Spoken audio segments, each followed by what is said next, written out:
Assalamualaikum warahmatullahi wabarakatuh. Di sini saya RM Rasya Habibi dengan NPM 0624 3070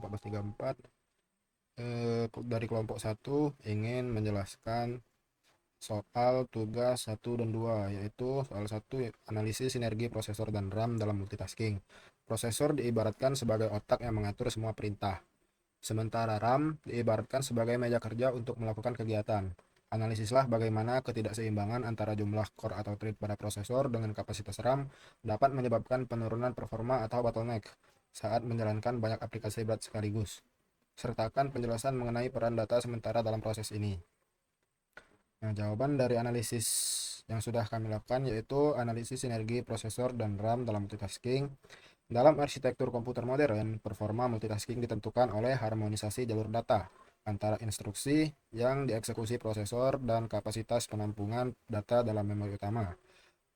Ini ada beberapa uraian teknis mengenai mekanisme sinergi tersebut. Yang pertama itu ada definisi peran core atau thread versus RAM. Prosesor dengan jumlah core atau unit pemrosesan fisik dan thread jalur instruksi virtual yang banyak berfungsi sebagai eksekutor perintah yang sangat cepat, namun prosesor tidak memiliki ruang penyimpanan yang cukup besar untuk menampung data aplikasi.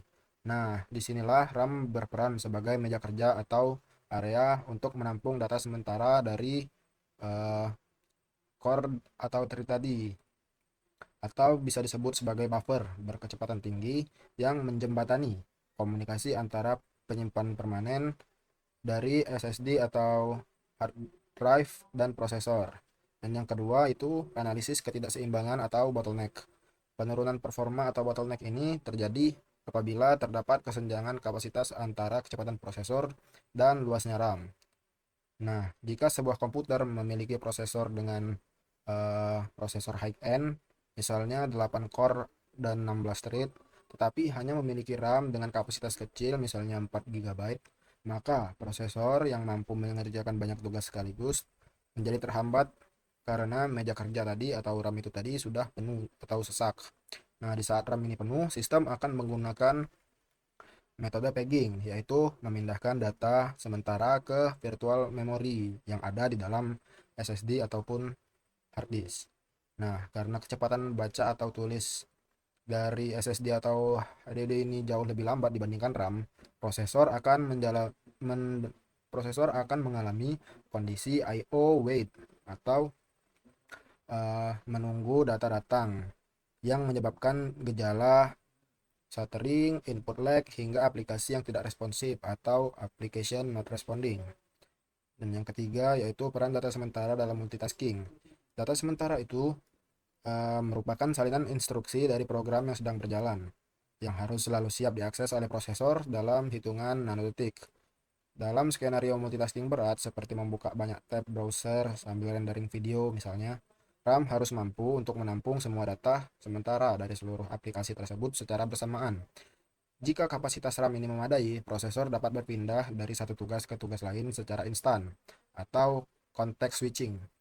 Namun, jika kebalikannya, yaitu jika RAM terbatas, data sementara ini akan terus-menerus dibuang dan dipanggil kembali dari penyimpanan fisik yang mengakibatkan penurunan efisiensi kerja prosesor secara drastis.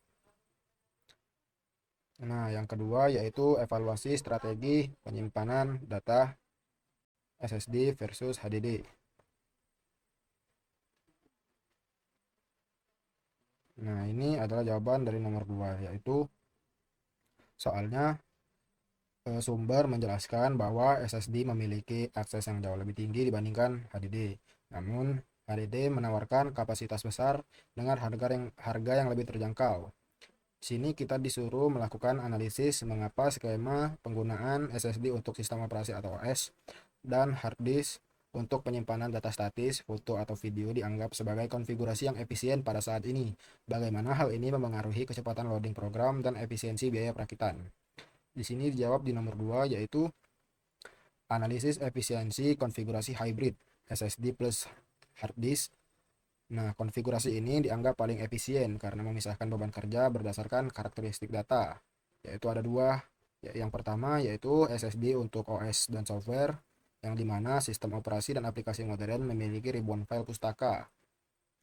yang berukuran kecil. Nah, di sini SSD ini unggul dalam random access time karena tidak memiliki jeda fisik untuk memutar piringan. Ini memastikan responsivitas sistem, yaitu responsivitas UI yang lancar, booting cepat, dan juga navigasi folder tanpa jeda. Dan yang kedua itu hard disk digunakan untuk data statis. File foto dan video adalah data sekuensial berukuran besar yang tidak membutuhkan random access yang cepat.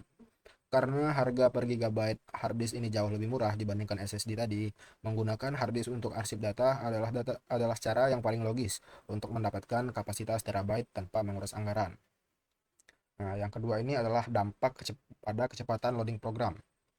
Kecepatan loading sangat dipengaruhi oleh throughput data.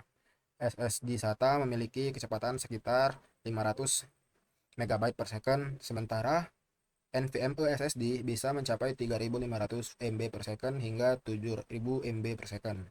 Dibandingkan dengan hard disk yang hanya rata-rata memiliki 150 MB per second. Selain itu, SSD ini menghilangkan seek time atau waktu yang dibutuhkan oleh hard disk untuk mencari posisi data di piringan. Nah, hasilnya program yang awalnya membutuhkan waktu 30 detik untuk load atau melakukan proses loading di hard disk bisa terbuka dengan hanya kurun waktu 3-5 detik saja di SSD. Nah, yang selanjutnya yaitu dampak pada efisiensi biaya perakitan. Kita ketahui sendiri secara finansial strategi ini memberikan optimasi budget. Seperti contoh dengan harga SSD yang 2 TB masih sangat mahal bagi sebagian besar perakit PC.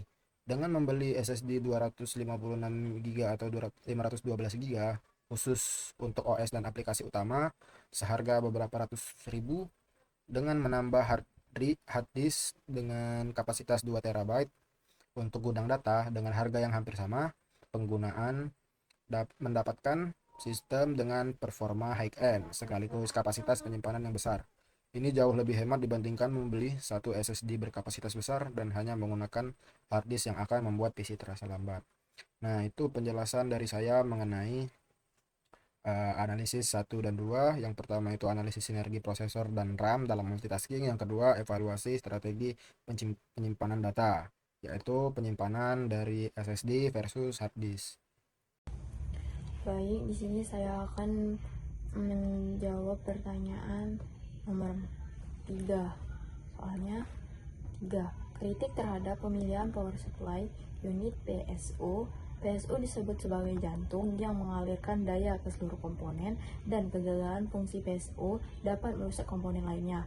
Analisislah resiko teknis dan dampak jangka panjang jika seorang pengguna lebih memprioritaskan komponen berperforma tinggi seperti VGA canggih tetapi menggunakan PSU abal-abal tanpa sertifikasi yang jelas. Mengapa sertifikasi seperti 80 plus menjadi faktor krusial dalam analisis ini? Jawabannya adalah di nomor 3. Dalam perakitan komputer, kita namanya kesalahan umum yang sering terjadi adalah mengalokasikan